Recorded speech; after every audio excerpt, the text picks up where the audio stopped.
এই যে দিদি।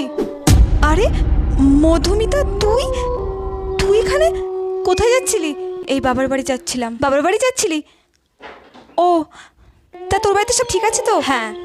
তুই কোথায় যাচ্ছিলি? আমি এই দেখ মেয়েকে একটু গান শিখিয়ে নিয়ে বাড়ি ফিরছিলাম। এত গরম পড়ছে, জল না হলে চলতেই পারছিলাম না, তাই একটু এখানে দাঁড়ালাম। কিন্তু তোর কপালে, হাতে, মুখে ওগুলো সব কিসের দাগ? মনে হচ্ছে কেউ খুব মেরেছে। এগুলো এমনি চোট লেগেছে পড়ে গিয়ে। এই নে, তুই জলের বোতলটা রাখ। আমার দেরি হয়ে যাচ্ছে, আমি আজ আসি। কিন্তু মধুমিতা দাঁড়া, তোর সাথে একটু কথা ছিল। মধুমিতা, এই মধুমিতা, কি ব্যাপার? হঠাৎ কোথায় যেন চলে গেল, বুঝতে পারলাম না তো। মা, তুমি তোমাকে বলেছিলে যে মধুমিতা নামে তোমার একটা বন্ধু ছিল, কিভাবে মারা গিয়েছিল, খুব কষ্টদায়ক। কোন মধুমিতা? ও হ্যাঁ, আমি তো তোকে বলেছিলাম, এই তো আমার সেই বান্ধবী।